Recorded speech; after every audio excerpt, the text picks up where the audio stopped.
कविताओं की जो बात है तो उस समय जो लोग अपने समाज में जो देखते हैं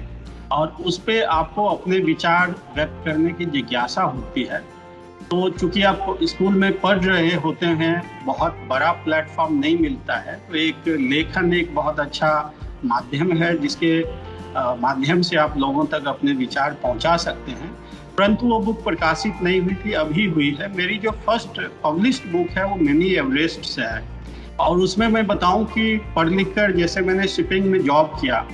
तो शिपिंग में लगभग 2002 से लेकर 2011 तक एज ए नेविगेटिंग ऑफिसर मैंने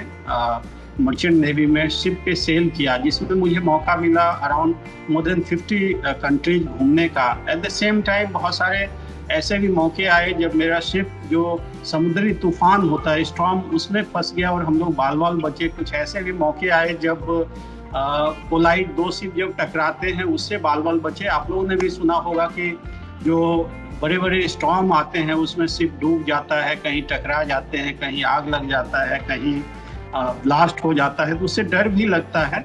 फिर वो जॉब छोड़ के जब मैं IAS ज्वाइन किया और बाद में एवरेस्ट की तैयारी शुरू की, तो आप एक टेबल जॉब छोड़ के one of the most toughest physical challenge को लेते हैं। उसमें भी बहुत सारी डिफिकल्टीज आई और सुना भी करता था कि हर एक साल एवरेस्ट एक्सपीडिशन के दौरान लोग मर जाते हैं, चाहे वो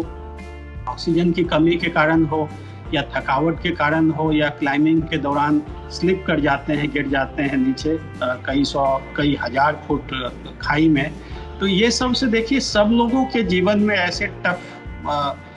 टफ मोमेंट्स आते हैं जब आप एक विचार, नकारात्मक विचार बोलता है कि आप गिव अप कर दो, तो आपका सपना अधूरा रह जाता है। दूसरा विचार ये बोलता है कि नहीं, आप अपने अंदर डीप बिलीफ लो,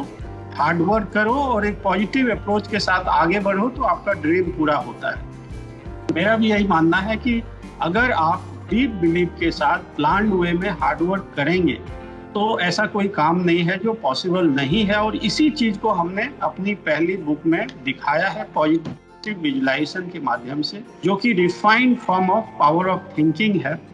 और इसमें अपने शिपिंग के दौरान और माउंटेनियरिंग के दौरान जो टफ मोमेंट्स आए हैं,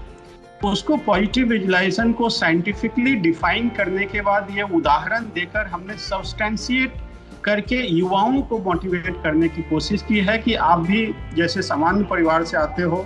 मैं भी उसी परिवार से आया हूँ, आपके लाइफ में भी टफ मोमेंट्स आते हैं, मेरे लाइफ में भी आए, लेकिन टफ मोमेंट्स पे गिव अप करने की बजाय अगर आप पॉजिटिव थॉट के साथ, पॉजिटिव अप्रोच के साथ, एक विधिवत तैयारियों के साथ अगर हार्ड वर्क करें तो आप अपने ड्रीम को पूरा कर सकते हैं। और हमारी दो जो एवरेस्ट पे अन्य दो भी बुक हैं, एक तो हालांकि कॉफी टेबल बुक है, मोर